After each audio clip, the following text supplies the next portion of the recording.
On my door, a dull brass plate says Private Detective. The few friends I have call me Carnby. The others call me the Reptile. I don't care to think what my banker calls me. These days, I leave my letters unopened. Bills and threats to send in the receivers just ruin my day. When an antique dealer called Gloria Allen contacted me, I slipped into my best shirt, holstered my .38, and got to her shop as fast as I could. I was expecting something sordid. Blackmail, probably. Boy, was I wrong. What I was asked to do was visit a property called Dersetto and find a piano in the loft. It was an old piano with secret drawers, the kind people who buy stuff in antique stores go crazy over. The Dersetto house is supposed to be piled high with classy junk, furniture, books, paintings. It looked like whoever owned Dersetto was about to get cleaned out. I was going to bring up the subject of money when Gloria Allen handed me $150 and a key. I kept myself from grinning at the thought of my banker's surprise. He doesn't like his victims getting away. I looked over a copy of the police report.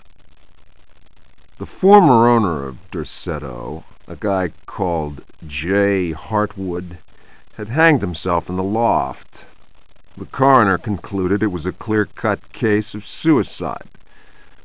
I promised Gloria Allen I'd give the place a look over. My report will be ready in a couple of days. I've been reading up on the history of the old house. It's the kind of place ghosts run away from in terror. Grisly murders, curses, lunacy. Luckily, devil worship makes me smile, so this is my idea of a paid vacation. The attorney's letter came as a deep shock to me. My Uncle Jeremy had died by his own hand. The coroner's report was unequivocal. He hanged himself in the loft. Initial surprise and distress past, I considered the news. It seemed clear that Dersetto had exercised a thoroughly morbid influence on my uncle's mind. That creaking old mansion with its unusual tales, its secret library door, the ancient upstairs clock, all those occult books that my uncle could not resist reading in spite of his fragile nerves. Fate had pointed its finger. Dersetto had trapped its prey. Mr. McCarthy, the family lawyer, suggested selling the old house. I immediately opposed the idea. My duty is clear. I must go to Dersetto. I tremble at the thought of those dark corridors, those brooding portraits. Yet I am convinced that Uncle Jeremy left a note, a letter of some kind explaining his fateful decision. I remember his voice saying, "Look at the piano, Emily. Look harder. Maybe the secret drawer will yield up an explanation. I have the feeling things will not be so simple. Life is a mystery containing more mysteries. Jeremy taught me that much. Now is the time to confront the mysteries. Dersetto is waiting for me. I pray that my fear is nothing more than the fruit of my imagination. Nothing will ever persuade me that my uncle was insane. But why did he, according to the police report. Block the loft window with the old wardrobe.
They are coming! I have freed hellish forces, and now the price must be paid. Derceto is the prey of evil. The sun has set. They will find my body, but will not have my soul. I can imagine the master's fury and the terror in the hearts of his slaves. I hear their footsteps. Some may understand what I have done. May God forgive me. Farewell, Jeremy Hartwood.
Diary of Jeremy Hartwood. September 27th, 1924. I have decided to keep this diary. Too many inexplicable events have taken place recently. Never have dreams so haunted my every waking moment. Perhaps my romantic mind was too dull, and has only now woken up to these new paths and visions. Some, seeing my recent paintings, may question my sanity. I can only ask them, what is sanity? Where does madness begin? September 28th, 1924. The night is pitch black. I am again drenched in sweat. I was wandering in the dunes, among giant standing stones. They were arranged in a circle, and the wind whistled about them. I plunged my hand into the soil and felt that repulsive thing which was trying to catch me. It seized me. I struggled to break free of its loathsome embrace and managed to tear my hand away. It was covered in sticky substance. I was gripping a knife. October 5th, 1924. The stone circle is a pentacle. Derceto's library is filled with books on the occult. I will study those books until I find some explanation for the dreams. The visions that haunt me must be connected to my discoveries. I shall have to undertake a profound exploration of my dreams. December 16th. Dear God, I have found the knife! It was hidden here, and what I have learned fills me with apprehension. It is a sacrificial dagger belonging to some unholy cult. The thought of that blade tearing through human flesh horrifies me, yet I must continue my research. Derceto is a storehouse of treasures. Was my father right, after all? January 23rd. I spend all my days plunged in dusty books. The servants are convinced I am mad. At night, I awaken them with my screams. The dreams are draining what sanity I still have. I have tried staying awake, but in vain. My visions have changed. No doubt the influence of my father's research. February 7th, 1925. The Dark Man, that is what I call him, has revealed his true face to me. He appeared, as usual, near the fireplace, but this time he approached me. His terrible smile will haunt me to my dying day. His breath was ice, and his burning eyes froze me. I could not move. I know, as surely as I have ever known anything, that the face I saw, the face that has turned my nights into hellish torture, is the mask of death. March 10th. My exhaustion is beyond description. The endless reading burns my eyes. It seems that pirates frequented the area. Dr. Herbert insists I keep to my bed. I have moved to another bedroom and sleep much better now. The Dark Man has not gone, however. I know it. He will wait for as long as he must. Unless I, Jeremy Hartwood, can find a way to send him back to whatever hell he comes from. March 11th. My poor knowledge of Greek and Latin is a serious handicap to my reading. I have, nevertheless, made a great step forward. I drew the symbol on the floor. He can no longer go there. I want him to understand that I can do the same thing in my bedroom. I can imagine his rage and frustration. Only last night he found his way back into my dreams. March 13th. The translation will seriously dent what money I have left. I cannot paint. My pictures are clearly the work of a lunatic. The collector Thornhill's embarrassed smile was proof of that. March 29th. He has come back. He found the door to my dreams. I am too weary to attempt any defense. I have no strength left to fight, and he knows it. He considers me dead already. Could I possibly? March 30th. How ironic! The cave my father sought for so many years is here, beneath the house. Waits. The butler discovered a crack in the cellar wall. A breeze blows in through it, icy and repugnant. I am filled with horror at the thought of my father dying in this place. I will carry to my grave the vision of his face contorted in the agony of that fatal heart attack. His body was twisted. He had wept. His fingernails were torn and bloody from scrabbling at the floor. Dr. Gray concluded that death had been due to a heart attack. It was Waits, who some time later was informed that my poor father had in fact bitten off his tongue and choked on his own blood. March 31st. I explored the caverns in a dream. The dark man came with me.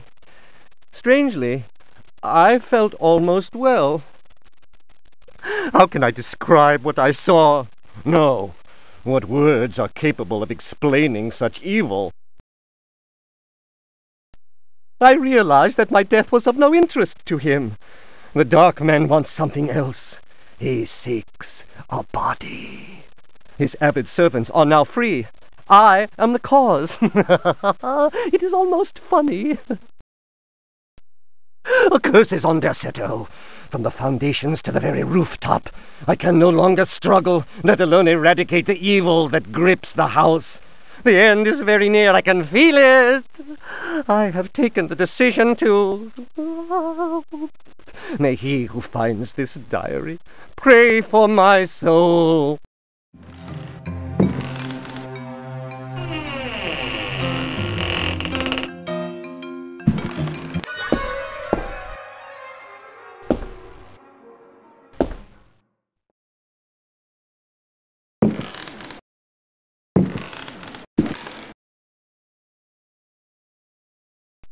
A Brightness from Afar, by Lord Boleskine, an account of his celebrated voyage to New England, 1824, Alistair Publications, Cambridge. Following a splendid journey, the sunny harbour came into sight. The locals were much impressed with one's arrival in their midst. One had time to sketch several of them and notice signs of degeneracy. Some children showed one their queer hands that would inspire uneasiness. Upon the promise of a few coins, a child has undertaken to reveal to one a most prodigious phenomenon of a natural order. One admits to being skeptical as to the prodigiousness of the marvel, whatever it may be. Indeed, one suspects it to be little more than an evening stroll to some charming wooden hut situated in the forest hereabouts. One will none the less go, for it is always well to submit to such local enthusiasms. One admits to being somewhat flabbergasted.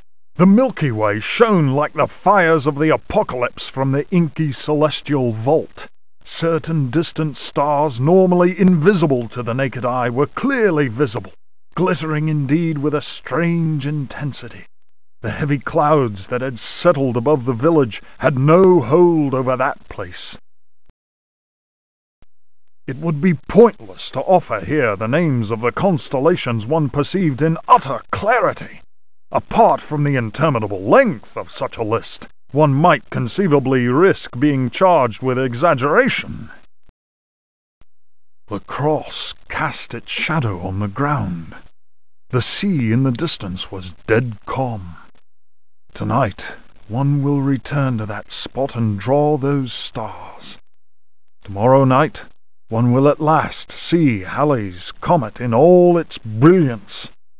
The youngster will carry torches, despite one's developed sense of direction. Honed by years of travel, one feels incapable of finding one's way through the dark forest unaided. The drawings will, one is convinced, set light to the souls of men. Such a moon! One lost count of the craters, so sharply was their definition. Loath as one is to seem excessive in one's appraisal, one cannot but feel that the forest clearing is indeed a place outside the common laws of time and space. Surely it is not an hallucination. How strange to consider that idle conversation, some research in the British Museum, and a voyage to this backward village should culminate in so astounding a discovery. It may be that others have noticed the extraordinary nature of that place. How else could one explain the presence of that cross?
The Creatures of Night by Hubertus the Bald, translated from Latin by his brother in prayer, Fratre Johann Marcus. Of monstrosity. You who read me know that night engenders monsters, and that night creatures exist. The accursed book of Abdul al-Hazred is clear on this matter. That is not dead which can eternal lie. Unhappy he who knows that book. Unhappy he whose eyes alight upon that foulest of texts. Unhappy he who implores the standing stones, for he will free the powers of darkness. Of the pit. Stagnant waters are like the memory of men. Beneath the surface calm, clawed beasts await, and are known to initiates as the deep ones. Awaiting his prey, the deep one seizes him and drags him down to the abyss, where Dagon, the cruel god, swims and reveres him whose name may not be pronounced. Of libraries. Unhappy he who frees the prowler. Unhappy he who meets the prowler erring among the books. He generates the vagabond that comes from other spheres. He believes the vagabond does not exist.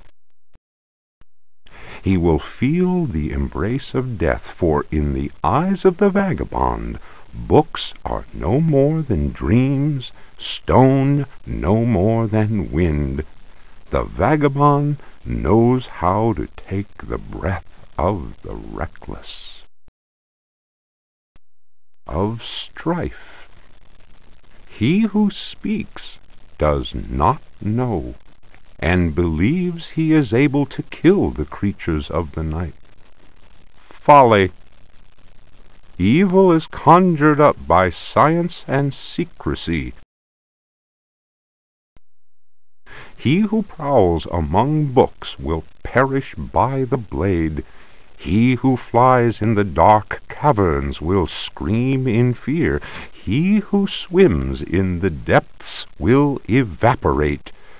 But he who believes he knows nothing. He who knows says nothing. Of death. There are domains more terrible than death.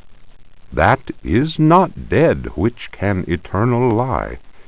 Each creature is conjured up and is not dead, but returns to the origins. A monster, a science.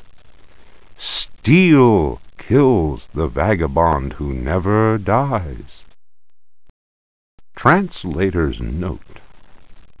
Here ends the manuscript of Hubertus, who died in the library of the convent of Teruel in the year of our Lord 1666. Requiescat in pace.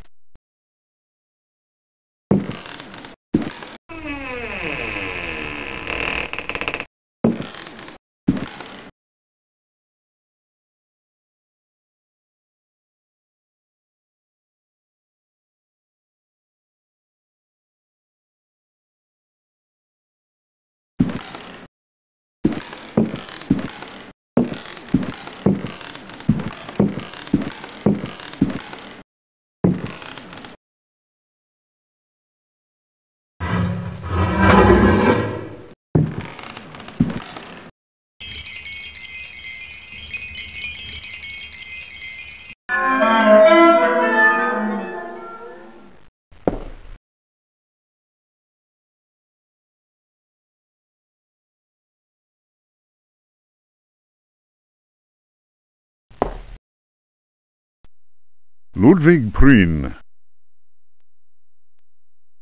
De vermis mysteriis.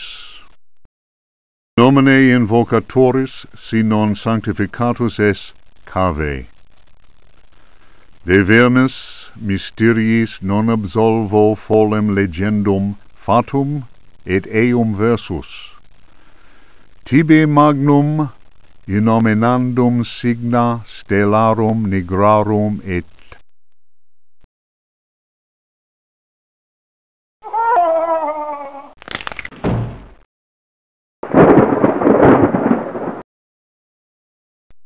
Juan Luis Jorge, De Biblioteca. Reflections on the Power of the Verb in Certain Texts. Archaeos Publications, 1919, Stafford.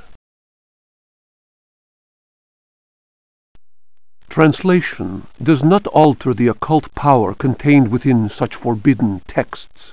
The malevolent energy is in no way diminished.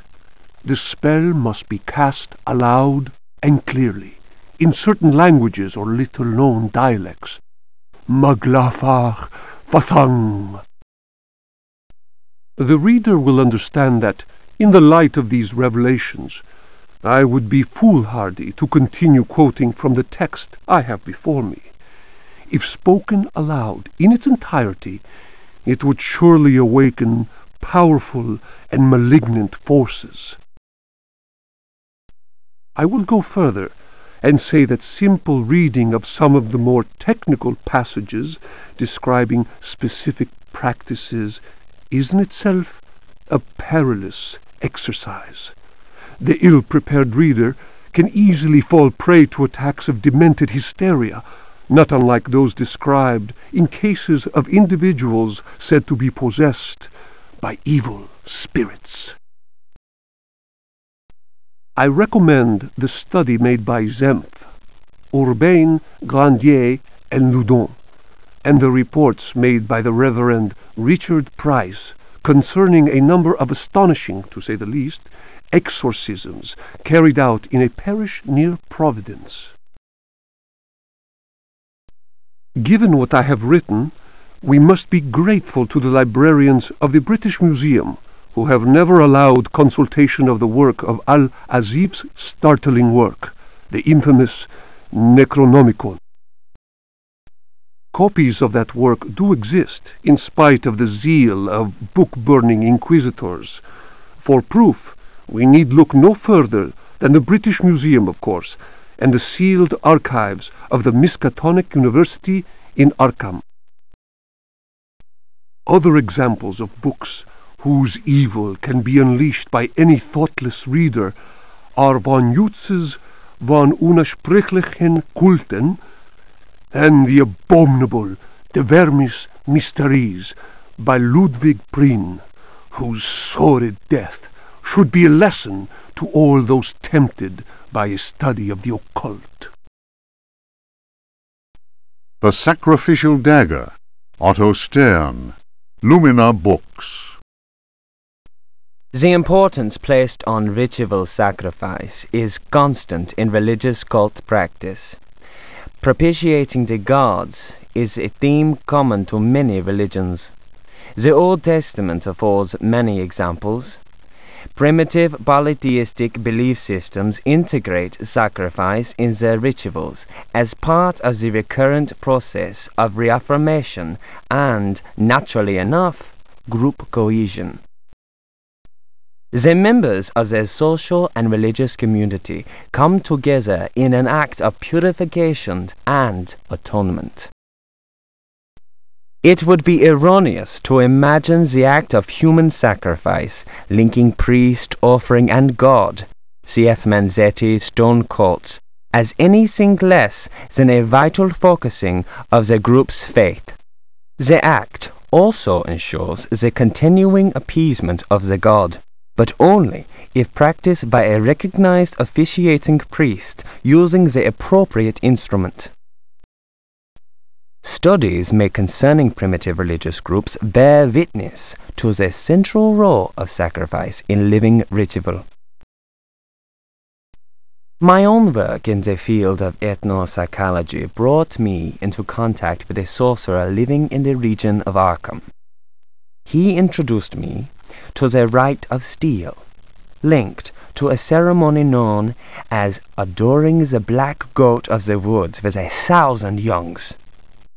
The god being adored is known as the vagabond. Here, the dagger's role, which allows the life breath to pass from one dimension to another, is essential. The vagabond is a frightening figure, being able to move where he wants and to kill those who have displeased the goat god, for whom he acts as a go-between. The goat is clearly a fertility god. The priest, having spoken the invocation, must choose the appropriate dagger for the sacrifice. The knife with a sinusoidal blade that must be dipped 7 times, on night when the moon is full, in water that has been distilled 100 times, will be laid aside, since it would send the vagabond back into his own dimension. See illustration. The priest will rather choose the dagger with a curved blade. That is more appropriate for slitting of the lamb's throat. This act transfigures the sorcerer-priest and plunges the assembled worshippers into a divine trance. The Book of Yael, Signs of Stone, Eucharistic Rituals of Forbidden Cults. Texts collated by Monsignor Vacher, legate in the Curia of the Vatican. Numerous devilish cults speak of monstrous creatures called the Old Ones. These supernatural beings are believed to be possessed of powers equivalent to those of the gods of antique religions. Adepts of such cults refer to forbidden literature in order to cause these frightful entities to appear before them. What serious student of folk myths has not come across the names of Cthulhu and Shub-Niggurath? It must be said that these creatures wield tremendous power and are difficult to control once they have been unleashed into the world. Those who serve He who goes in shadows protect themselves with signs of stone, carved into the walls of houses or engraved on various objects. For those misguided servants of evil, the best protection appears to be that afforded by the sign of the most ancient gods, engraved in Manar stone, a heavy material said to be disagreeable to the touch. The sinful practices of those who fall into such errors can only lead to the darkest of despair, and are a mortal danger to the soul. Such monsters as those invoked by these foolhardy individuals are engendered when reason drops its guard. Man is easily tempted into perversion. It is why we must forever remain alert and renounce Satan with each breath we take. His ways are infinite in number.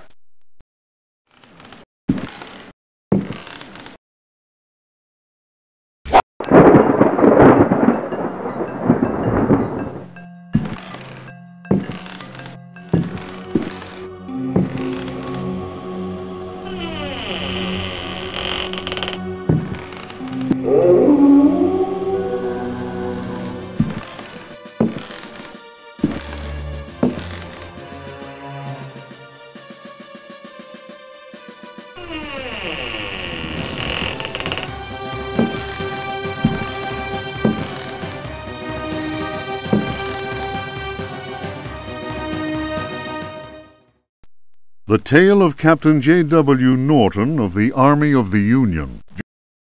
1862. The South was in collapse. Louisiana was open to us. I had each day to requisition victuals for our troops, and was aided in this endeavor by a score of brave men. Rebels were not yet ready to lay down their arms. The region was far from safe. I headed further and further west, and questioned many freed slaves. From them, I learned of a plantation on the coast. Its name was Derceto. We received a less than hearty welcome. Only Pickford, the owner, behaved in a friendly manner. While my men counted cattle and grain reserves, I learned what I could from him. Man was most unusual and possessed an extraordinarily cultured mind. At nightfall, I gave orders for the men to bivouac at Derceto. Pickford invited my second-in-command, Lieutenant Patterson, and myself to dine. And our host proved a most entertaining conversationalist. While coffee was being served, Patterson went to inspect the men's camp. The cigar Pickford offered me was so acrid that my head began to spin. I remembered campfire tales of fellow officers trapped by devilish Confederate tricks. My mind floated in a foul and dense fog, from which emerged the enlarged and deformed face of Pickford. He grinned at me. Patterson's return chased off the nightmare. I heard shouts and firing from outside and found the strength to take out my revolver. I fired 3 shots. Pickford fell to the floor. Patterson then helped me out of the burning house. The air was filled with smoke. We resembled a company in disorderly retreat. I saw slaves leaping into the flames of that inferno. They were trying to save Pickford's life.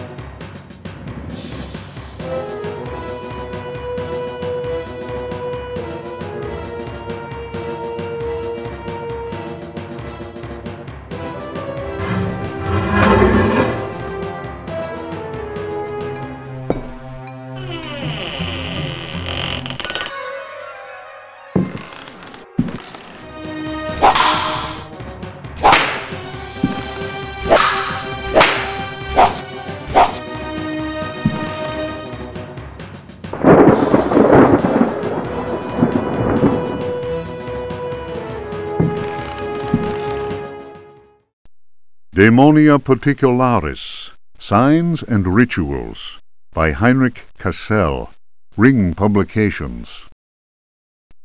The ritual of invocation demands that the officiant be pure. We have already described the complex operations to be followed in order to call those that sleep in superior dimensions.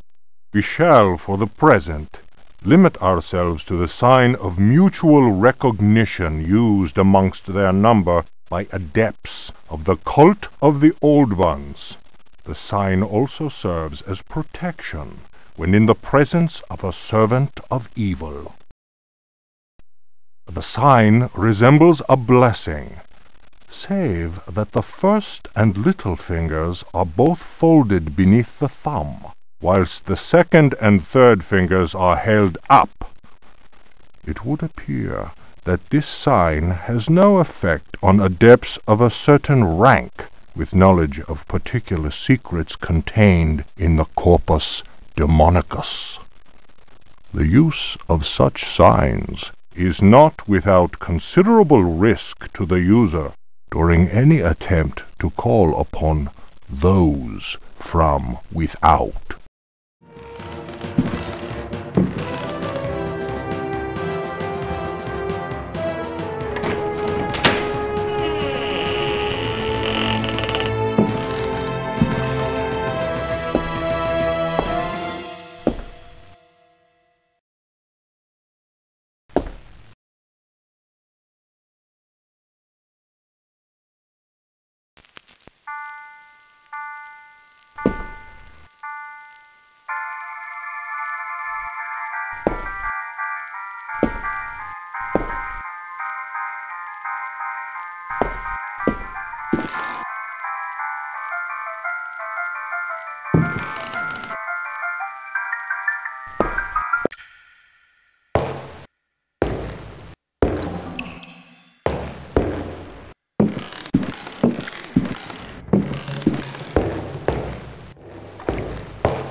Memoirs of a Lost Soul.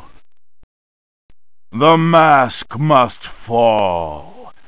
You who discover this manuscript, understand this. I am here at your side. I am waiting in the darkness of my crypt. Soon you will belong to me. One of my slaves wrote this document. I have lived for 3 centuries, and my name is Ezekiel Prext or Elijah Pickford. You may choose which to call me. I do not hide out of fear. My power is immense. I have sailed the 7 seas. My ship, the Astarte, spread terror through all the continents.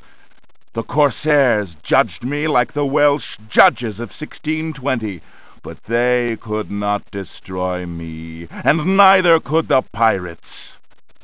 Now I am immobilized. Damned Yankees! Witchcraft, voodoo, and the Cthulhu cult. I know them all. I have reigned and implored the stones. Only the Catonian haunts the cavern and resists me, but he dare not attack. I have need of a living body to regenerate myself. The Heartwoods managed to escape from me, but you who are reading these words, you will yield to my embrace. I hear your ragged breath and smell the stench of your fear. I have vanquished death. I built Derceto. I know what it is to wait. Cthulhu helps me. My servants will lay you upon the sacrificial stone. My roar will rend the night. You will be mine, and I shall reign once more.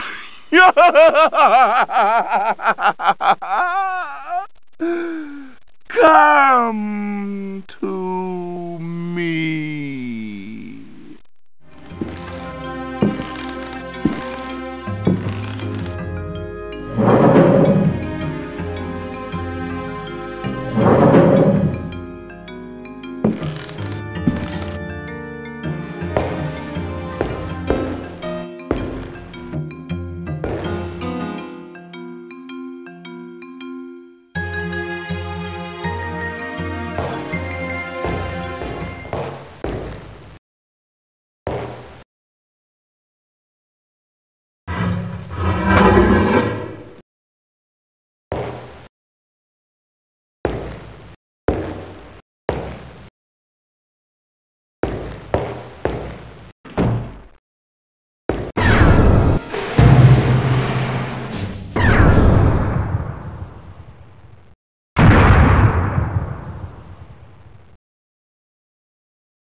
of December, 1924.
Two days later.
Hey, you.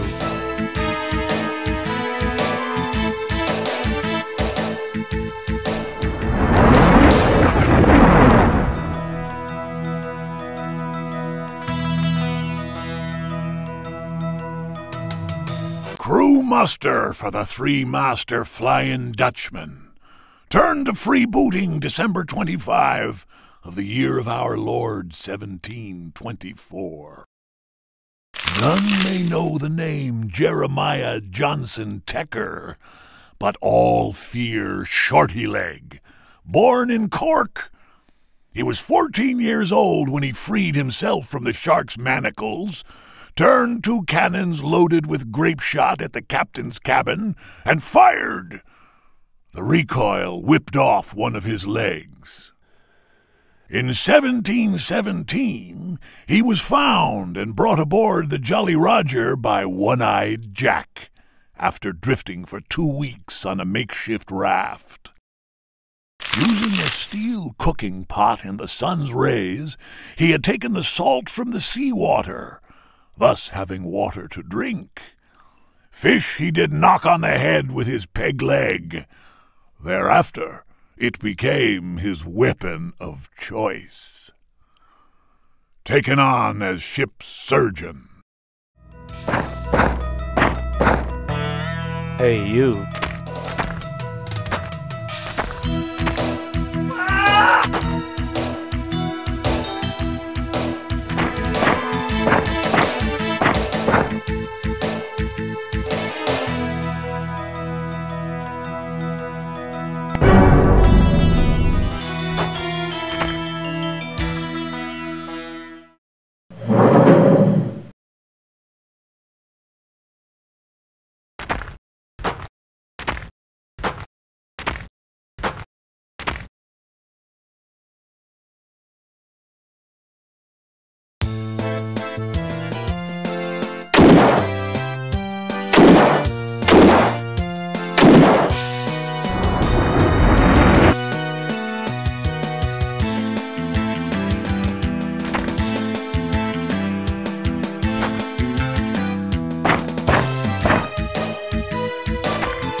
Hi, guys.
Carnby, if you read this, it means I am dead. The Saunders child was kidnapped by One-Eyed Jack, despite what the newspaper claimed. That man is a monster, obsessed with gambling and death. Hell's Kitchen is full of secret passages. I am sure that for one of them, the solution is in the cards. Remember our poker games. I can also tell you that the gang makes whiskey in the cellar and transports it by boat at high tide from a cave.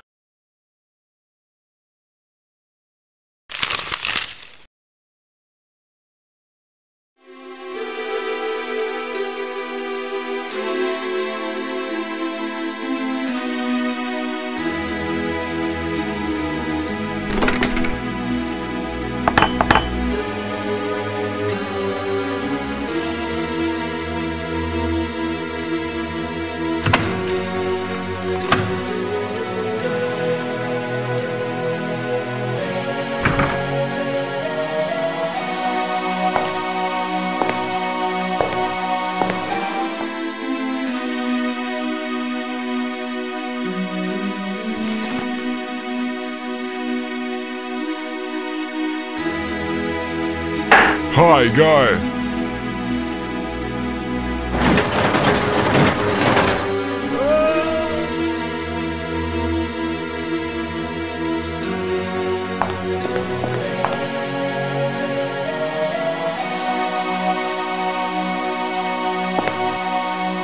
By this pact, signed by me, Sean O'Leary, called Music Man, and Elizabeth Jarrett, arm of the evil powers, I am granted immortality.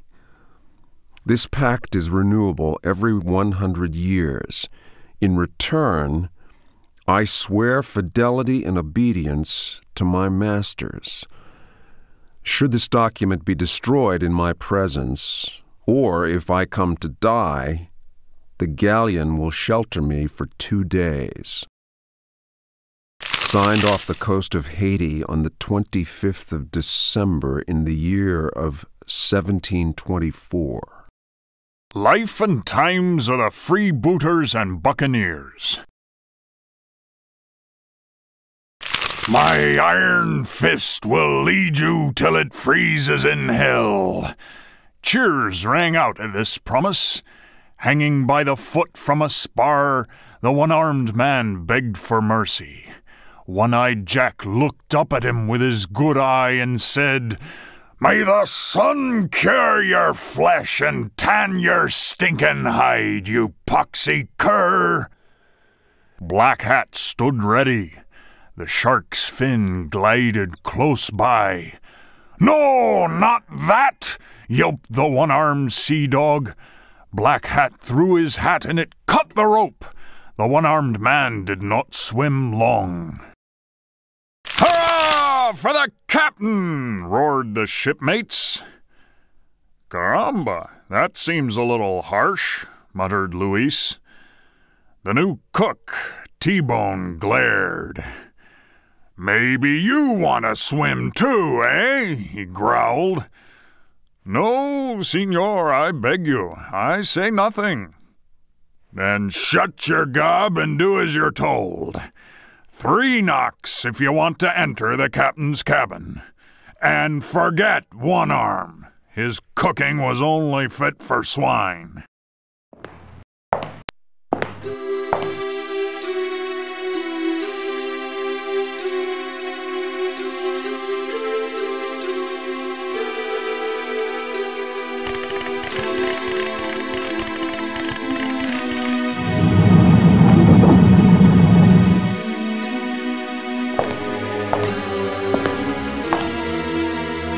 Crew muster for the 3-master Flying Dutchman. Turn to freebooting December 25 of the year of our Lord 1724. My music is a requiem. Sean O'Leary from Dublin dreamed of becoming a harpsichordist, but was hounded from the country after throwing 3 guests through a window for having suggested that his Vivaldi was perhaps slightly fast. He joined the 3rd Highlanders and lost a hand at the siege of Gibraltar. He deserted and studied the accordion under Sancho Fernandez, the mad armorer. Hiding out in the Leeward Islands, he did many lowly jobs. He was almost lynched during the Red Night and sought refuge with One-Eyed Jack. He became one of his lieutenants after the Chow Bang Massacre. October 1712. Musician.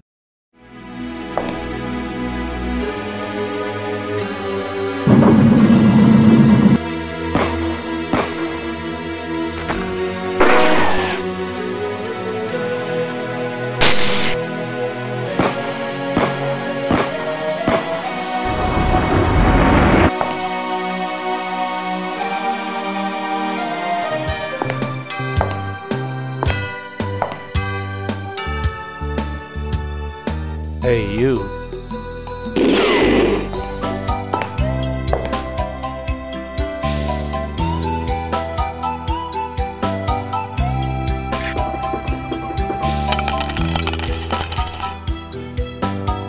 With Q in Hand by the Honorable Senator Grant. As soon as I could, between two sessions, I would practice my skill with the two bands. I managed some splendid shots, but I was far from attaining my dream of potting 3 balls at the same time. The legendary shot. I leave that to the expert players of Mandarin, the game of Chinese billiards, at which I have never been more than a bumbler. I have enough trouble shooting 2 consecutive doubles, as I did during a very long game with Elisha Comstock. Yet I did see a ruffian by the name of DeWitt accomplish what I had thought was impossible. The fellow actually managed 2 triples before my eyes. From then on, I practiced feverishly, even renouncing alcohol and wine, which poisons the spirit sentries. 7 days later, the powdered rascal took $300 from me. I was so furious that I later refused to preside over the Defense Commission. With my gold in his pocket, he sneered at me. "Senator, you would need many lives to beat me." I intended to challenge him to another match, but DeWitt disappeared completely. I was sickened. So downhearted was I that I gave up the game for 3 years, turning instead to casino gambling. My experiences in that field are described in my last book, The Jackpot I Nearly Won. Crew muster for the 3-master Flying Dutchman. Turn to freebooting December 25 of the year of our Lord 1724. From Innisfree, Tom Flaherty is better known as T-Bone. He ran off after setting fire to Donovan's Inn and sailed the China Seas. At Yantai, he joined up with 2 sushi experts fascinated by gold, the Cookies. They were accused of raiding Madame Jojo's gambling house. Following a spectacular escape from the jail in Macau, these 3 men were taken on by Jack. By force of sneakiness, T-Bone got one arm out of his way and took his place as the Jolly Roger's cook. T-Bone is a master of the blowpipe and likes to leave his 2 mates to carve the meat. Joined 24 March. Cook.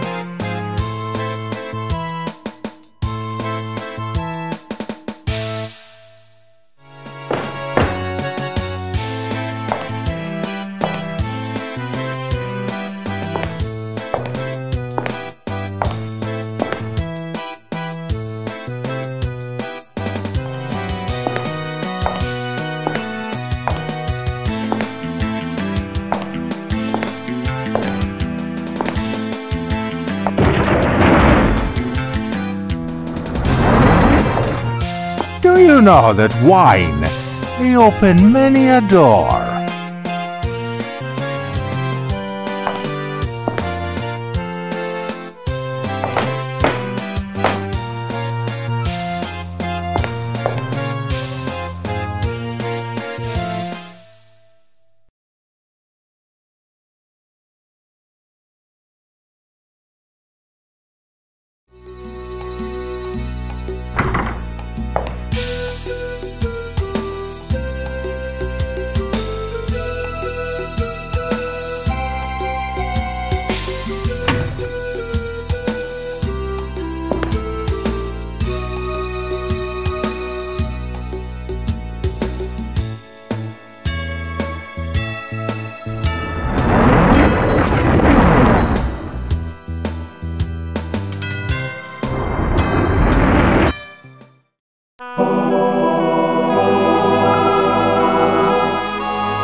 Muster for the three-master Flying Dutchman. Turn to freebooting December 25 of the year of our Lord 1724. Son of a baron and born of a chambermaid, Frederick de Witt was brought up strictly. At the death of his tutor, he was free to study the alchemistic art. Clever with his fingers, he spent much time at the gaming table, ruining Redmond Barry at the game of piquet. An adventure with the Countess of O forced him to join the Navy. He soon deserted his ship. His skill with cards gained him a reputation in Barbados, where he met One-Eyed Jack. Their one and only game resulted in the massacre of Terra Nova. A friendship was born. DeWitt served Jack as both spy and poisoner, and served well. The Princess Isabelita Negroni called him the brightest star of my nights. Joined in 1715 as pharmacist. Mr. I may have another name. Who knows? Born at Nuamgar and transported to Haiti, his life was chaos until he met Elizabeth Jarrett. Initiated into voodoo, he became the Hunsi for the new priestess after losing his senses for 14 days and nights. His remarkable eyesight earned him the post of lookout following the attack of 25 December. Accompanied by his mates, the Look Boys, he likes to dance for the crew on calm days. In fighting, his way with a harpoon is fearful to behold. The pillage of San Cristobal and the sacking of the governor's palace were examples of his thirst for killing. Who can have forgotten how he harpooned the rector, Joaro de la Cruz, from 30 feet? Joined as lookout on 25 December, 1724. Ask me to name a man among men, and I'll say Black Hat. A bright lad, Alistair Fane began his life of crime at the age of 8. To free his father, he placed a toy bear stuffed with dynamite at the gates of Killarney jail. 9 men died. Soft-hearted to a fault, he kept Captain Dixon's black hat and stitched blades into its rim. He then stowed away and ended up in Trinidad, where he took an interest in firearms and became an expert manhunter.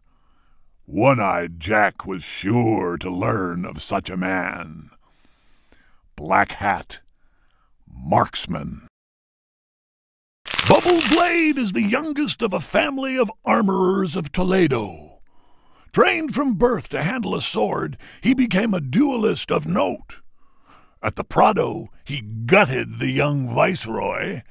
His famous escape from Santa Sangre is still spoken of in awe.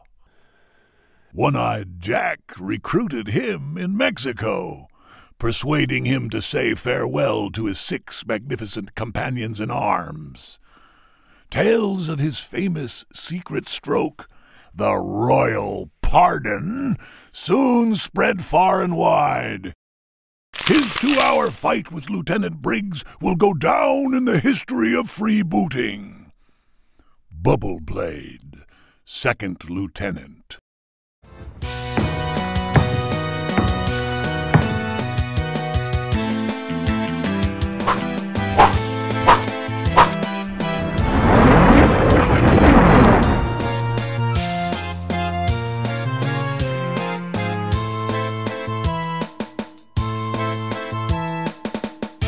Chess and Magic.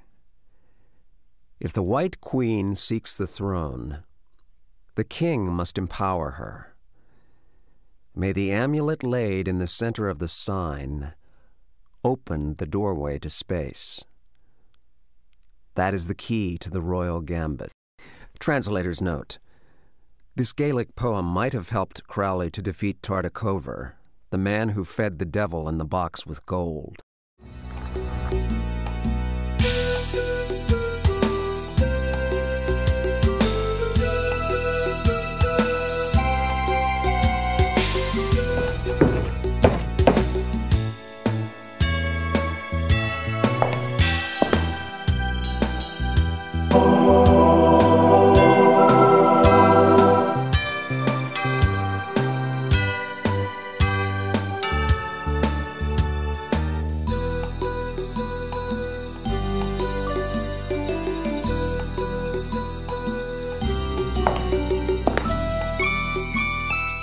Dear Mr. Jack, sorry, stop. We have no more red balls for the tree, stop. Hope you got the case of champagne. Again, sorry, stop. Hector Coward, Xmas Acme Limited.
By the horn of Beelzebub, the Flying Dutchman was calling me. It was like honey to a bee. The enemy wanted to put an end to it. Its cannons spouted death. No matter. My ship was sinking, but my praise bridge flowed with blood. On this Xmas Eve of 1724, the cries of pain filled the air like the most glorious of hymns. The captain, one Nichols, told me to go to the devil. He died cursing me. "You will die by my sword, Jack!" Ha ha! His sword remained stuck on the deck of his ship, the Flying Dutchman. My lieutenants greedily burst the locks of the hold. The crew seemed disappointed with the loot, but I knew we had taken the finest of all treasures. And in Elizabeth's eyes I could read our destiny, and death became an illusion. I signed the pact, and so did my men. The Dutchman was ours. From then on, thousands of legends were being told about the Flying Dutchman. We hid here in 1824, but the cliff collapsed on our ship, and so our land flowed with blood, and we named our conquest Hell's Kitchen. A land with no past offered itself to us to guarantee our future. We built our mansion, and since then we reign undisputedly. Ha ha ha ha!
I was caught out. The witch twisted a puppet resembling my features. Unbearable pain nailed me to the ground, and I was wondering how I could pull myself out of this mess. I had to gain some time. Fortunately, Elizabeth Jarrett was talkative. Grace threw a cheering glance at me.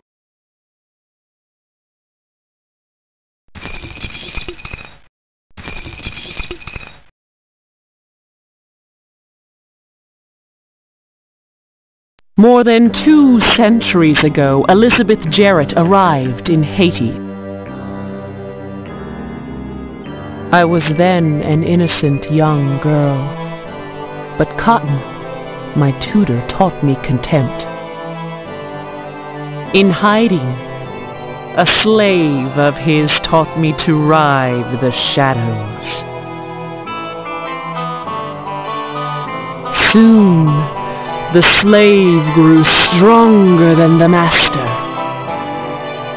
Cotton felt the extent of my revenge and became my creature. The soldiers took us prisoner, but could they recognize Cotton? From then on, the Flying Dutchman was my jail. I could see the desk where the captain hid the duplicate to the iron's key. My spirit wandered. One-Eyed Jack heard my call for help. My soul guided him, and death is my ally. He and his crew would become immortal, and every 100 years, an innocent girl would turn old for us. A gust of freedom freshened my jail.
If it is the staff you're looking for, it has been hidden. What a bore!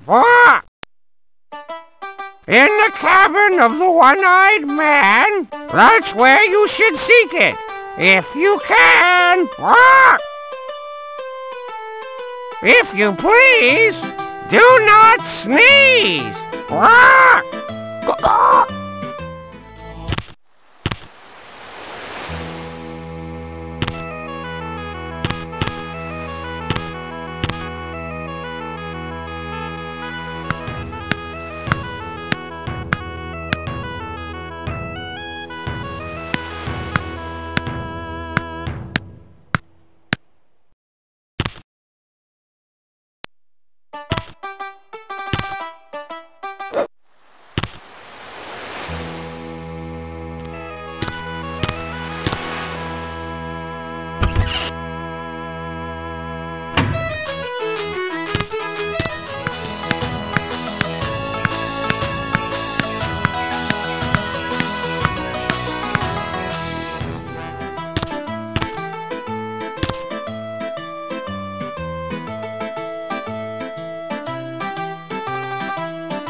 Hey, you.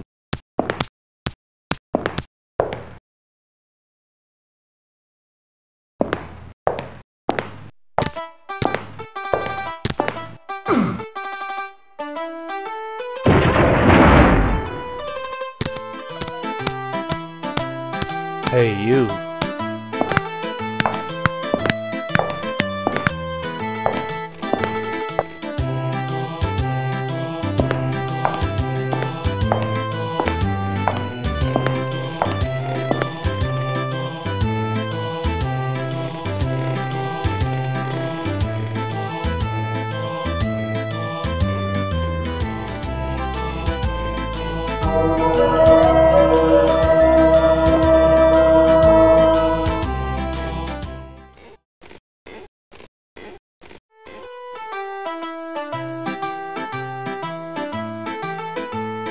I overcame voodoo, an unpublished chapter of manuscript found in a bottle.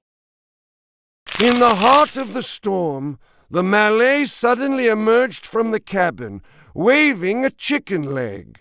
The possessed one would have given his soul for chalk. Captain Pregg's orders rang out about the howling of the tempest. Do as he says. A monstrous wave had taken Giovanno, the cabin boy. Another terrifying wall of water loomed to starboard, demanding its due. The Malay grabbed the chalk as if it were a diamond-studded crown. Upon the deck he drew a strange pattern. "Papa Legba!" screamed the demented savage, waving his chicken leg. The effect was prodigious. The wave stopped where it was, twixt heaven and hell. He then searched inside the leather pouch that he had hanging round his neck, and took out a piece of mirror. He placed it in the center of the altar that stood beneath the mizzenmast, and on which he had drawn a vive. Drawing from his red belt the strange staff which he always carried, the Malay shook it at the wave and chanted. The giant wave sank gently into the ocean. "Voodoo! Voodoo!" yelled our savior, as Giovanno's body struck the vessel's hull.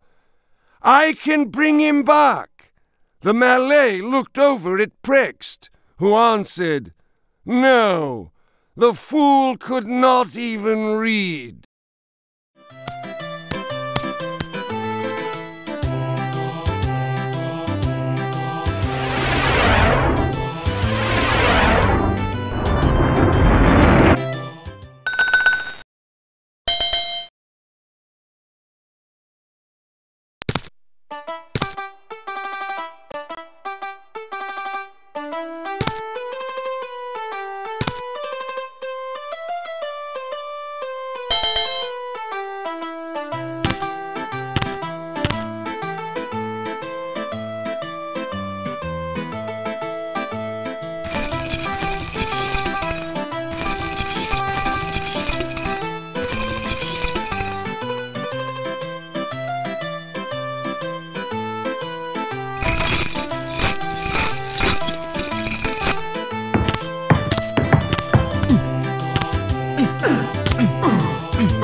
Powder Plot, relating the mutiny which was declared in 1769 on board HMS Dark Horse. Danny Boy, being small of size, was able to pass alongside the salting tub. Clutching a poker, he slipped into the powder room where Captain Jenkins, his officers, and what crewmen remained loyal to king and country were all gathered. Jenkins was rallying his men with a spirited rendition of Rule Britannia. Danny stuck the fuse in the keg of powder during the first verse. He let out the string. No sooner had he lit the end of the fuse with a piece of incandescent metal when the ship was buffeted by a large wave. A poorly stowed barrel slid from its mooring and blocked the way out. The fuse burned on. The men still sang, except for the troublemaker, who stood petrified in terror. "Never, never, never shall be slaves," still echoed in the air when the Dark Horse blew up. Several of the survivors claimed that Danny Boy had tried to extinguish the fuse by spitting on it.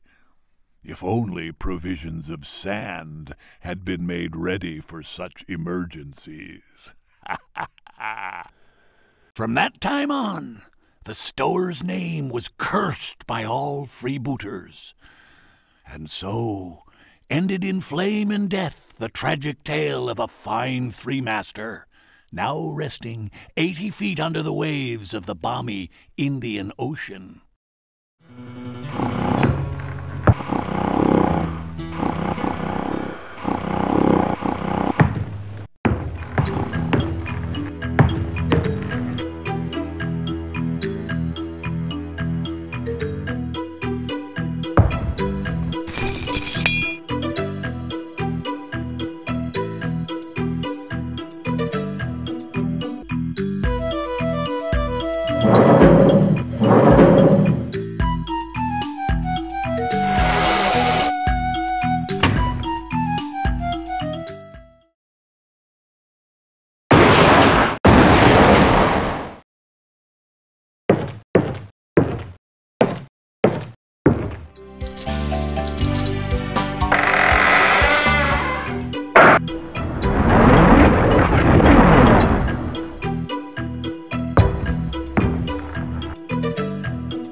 That rat of a landlord has cut the picture again. There was an unusual amount of activity in the area of the San Andreas Fault last night. Ah, well, at least I've still got the sound. The tremors took the geological community by surprise. Carnby. Greg Saunders, Hill Century. Cut it short, Greg. I've got problems. You're onto a new case? No, not really, no. I'm alone in the dark. I'll explain some other time. Edward, I got a western that's high and dry in the desert. What, has Billy Silver got a cold? The film crew's disappeared. $1,000 plus expenses. 500. 800. Conby, Emily Hall was down there. Yeah, your friend. She was part of the crew. Oh, then it's 1,200. Okay.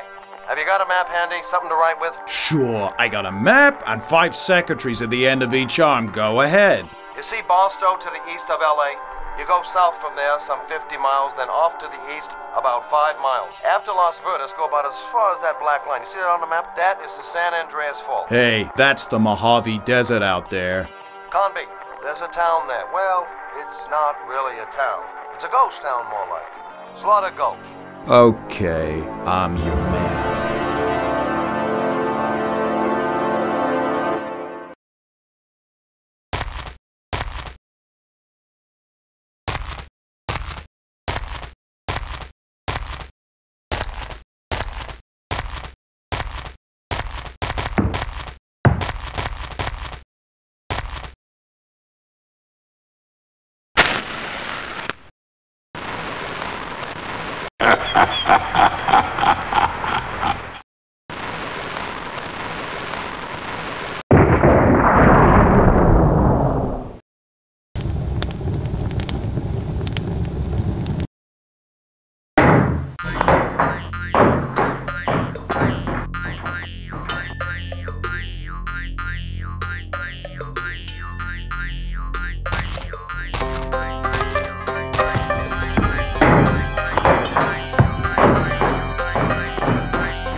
Jedstone came to the field of braves,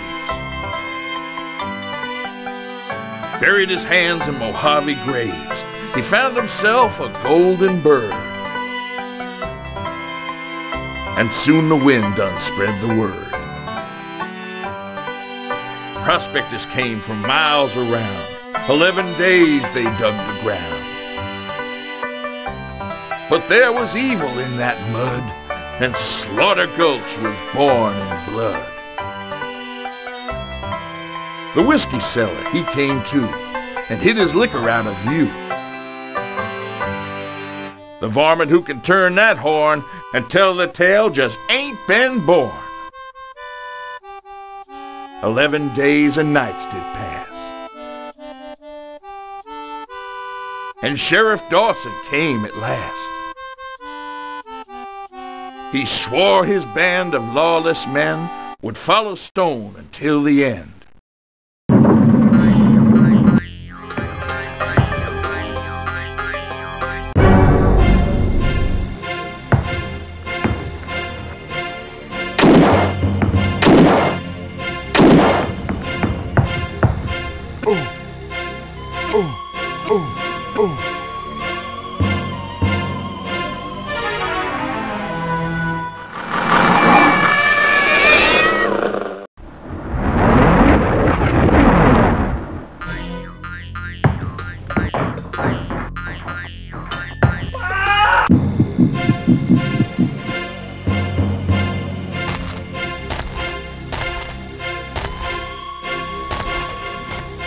Burris, you old varmint, get through the barrel and bring a bottle to my cell. Signed, Lefty.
Wanted, dead or alive, Duke and John Elwood.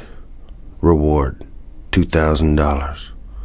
$2,000, that's a handsome sum, but no bullet has ever stopped the Elwood brothers.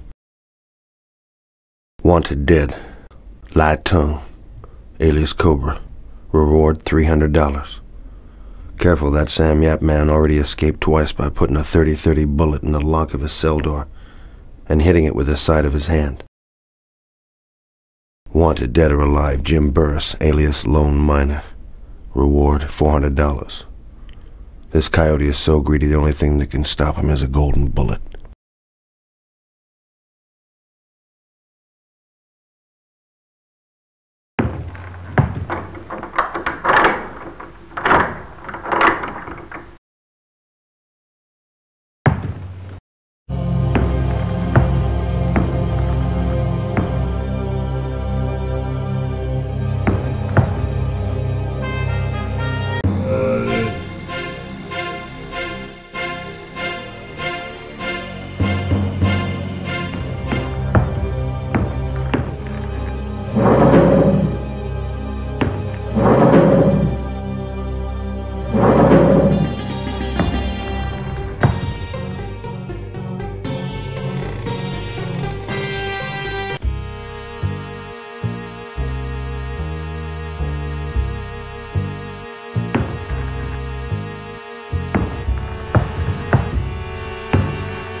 Miners Gazette, July 4th, 1864. A year ago, the Arizona kid was shot in the back by a pitless Fast Jarrett. Since then, a legend spun by drunken fools claims that the kid returns to haunt the spot where he was murdered at midnight during the Vulture song. Well, these fools and liars say that the kid's ghost then enters a picture of him painted in his blood. They also say that he then can be followed.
June 21st.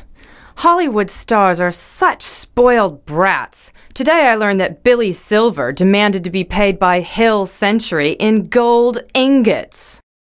June 24th. The San Andreas Fault slipped, producing an earthquake towards the end of the evening, as Brett Samuels was dismantling the projector near the ravine. May God have pity on his soul. In all my life, I have never heard such a scream. June 25th. Jeff Davis and another stuntman went down to the bottom of the ravine, but they couldn't find Samuel's body. Billy Silver refused to come out all day. He stayed in the bank, convinced that the ghosts of the Slaughter Gulch prospectors are after his gold ingots. June 29th. Something horrible's going on in this town. Maybe Billy Silver was right. His death this morning in front of the saloon was no accident. We all saw that thing jump off the balcony and stick its fingers in his head. July 3rd. I'm now alone in this town, with Morrison the gunsmith, who's hiding God knows where. The others are all dead. I don't have any hope.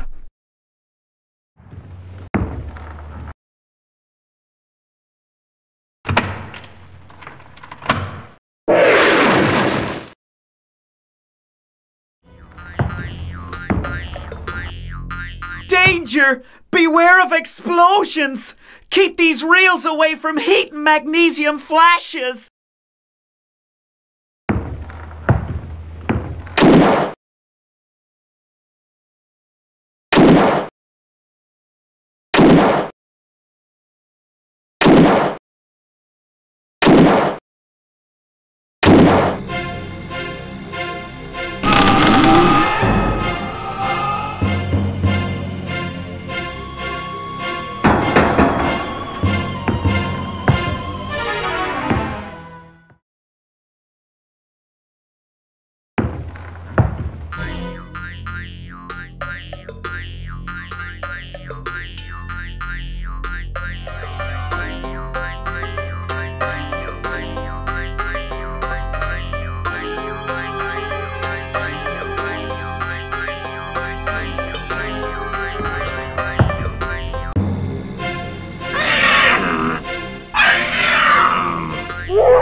With winter came another man. He told Jed Stone about his plan. Your mountain does a treasure hold, greater far than yellow gold. In spring the convicts came to town, compelled to dig below the sacred ground. Compelled to turn by might and main the land beneath into a drain. Jed Stone's next consideration was to build a railroad station. And while his men toiled underground, the Iron Horse pulled into town. The company must realize that Slaughter Gulch is paradise. So Jed Stone built a water tank and rode that train to the rich man's bank.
The Ziegler Watch by Z. Ziegler, Zurich, 1913. Using a method whose secrets I will reveal in my next work, any watchmaker worthy of the name should be able to control relatively simple mechanisms from a distance. A door or safe lock will hold no secrets for a Ziegler watch.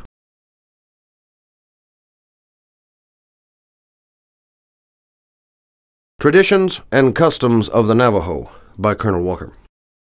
A man called Prext would appear to be the author of a blasphemous work entitled White Book. The book is said to have been written in an ink which is at first invisible.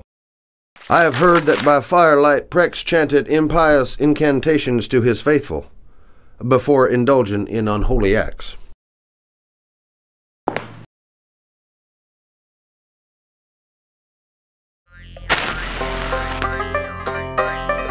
When the full moon is reflected through the symbol of Prext, an honest man's movements are slowed until he breaks the cursed glass.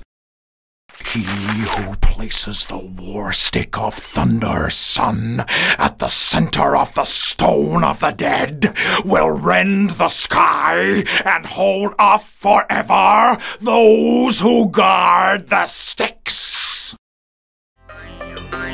Johannesburg Gazette, special issue, July 5th, 1865. Massacre at Slaughter Gulch.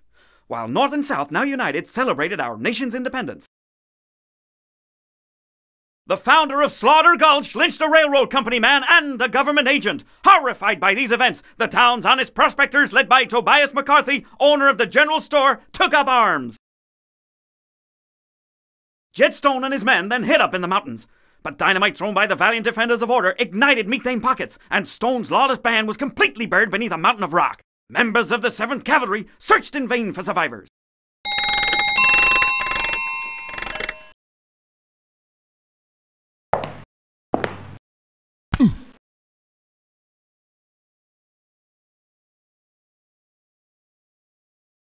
Don't shoot! I'm Morrison, a friend of Emily's.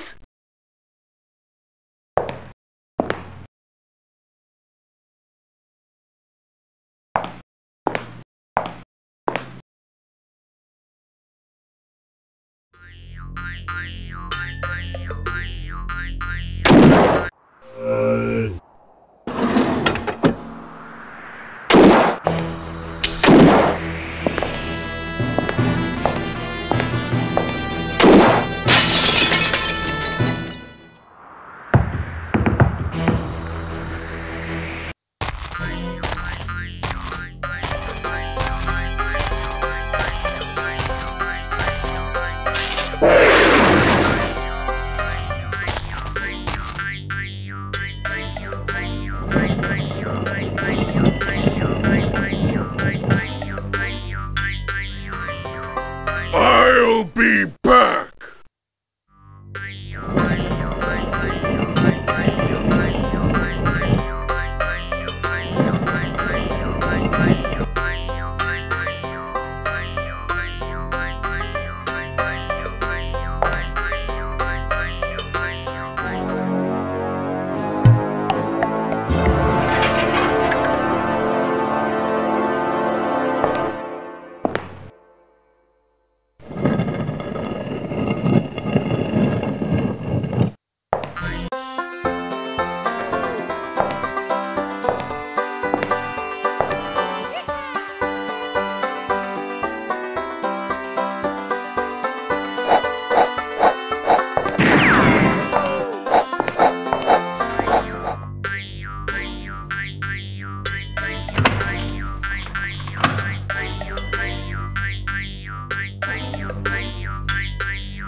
Practical Astronomy by C.N. Rokanon.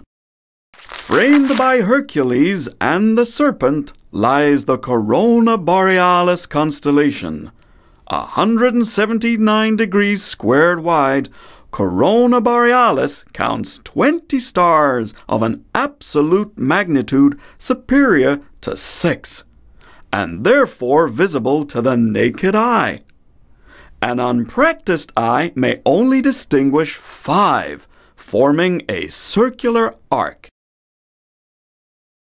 Beneath this circular arc lies the brightest star in the constellation, Corona Alpha, known as the Pearl.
Emily for the case and the key!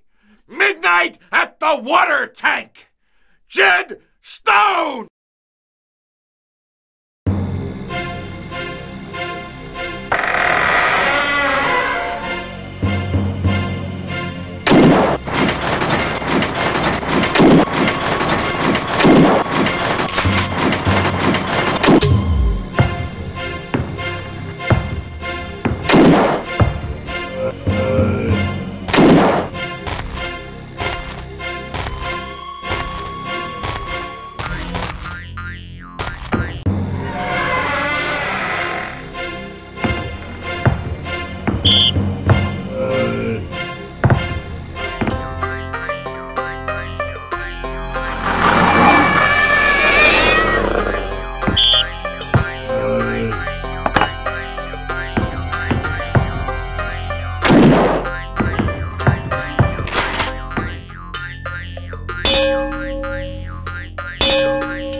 This amulet brought you back from the land of the dead, Wazigun.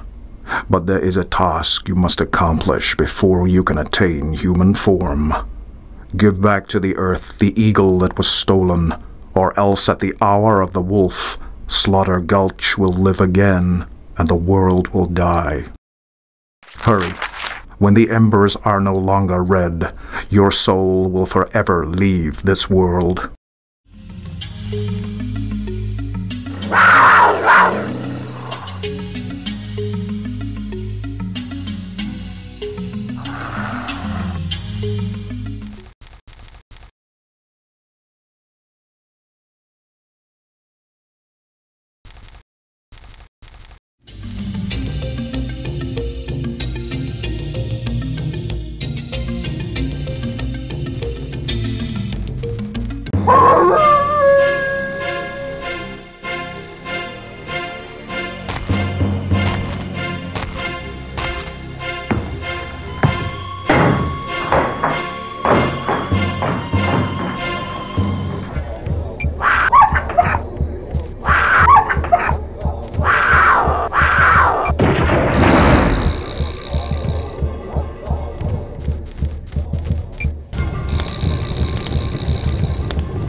Hey, you.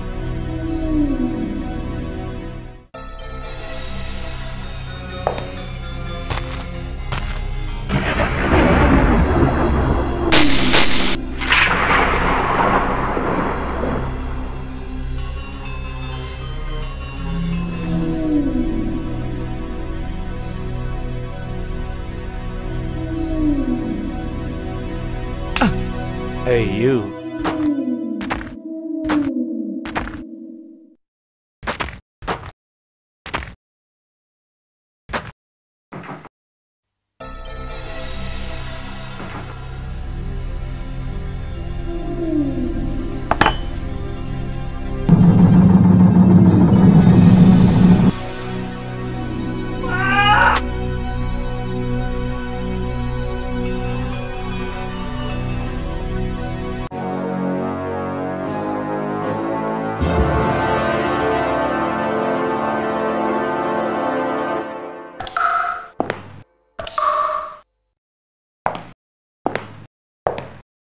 May the 4th, 1865, 9:30 p.m.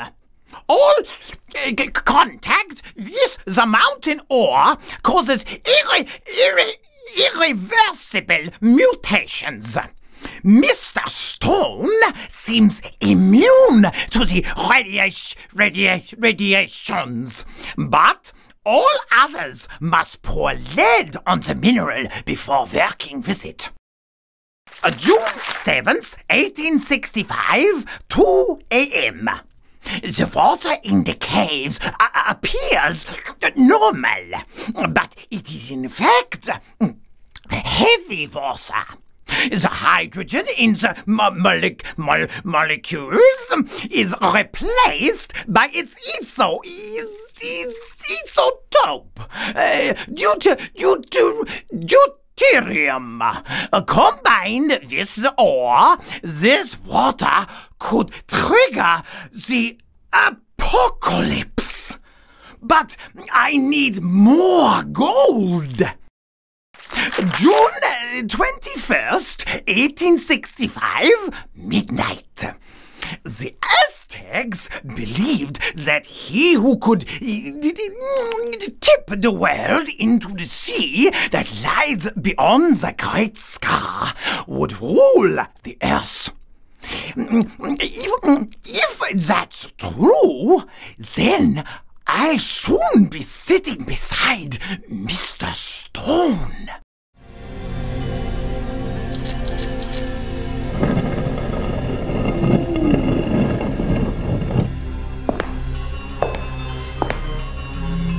The rifleman is waiting. Touch him and you'll die. Give him a drink of water and he'll teach you to fly. When you are finally up there, the needleman you'll see, I'll be sticking to my bed, no shovel and pick for me.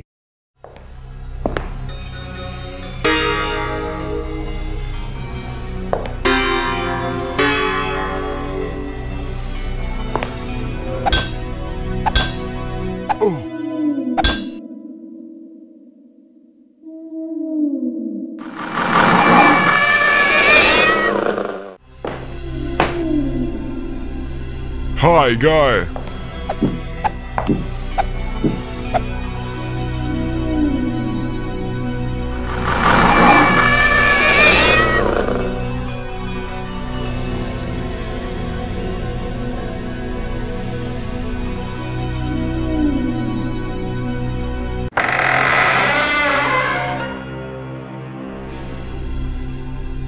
I am now convinced that he whom I protect, fruit of the union between a certain priest and Jarrett. God knows what happened to Stone's adoptive parents. I pray that Jay will follow in the footsteps of his mother and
Hey, you.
Johannesburg Gazette, November 1st, 1837.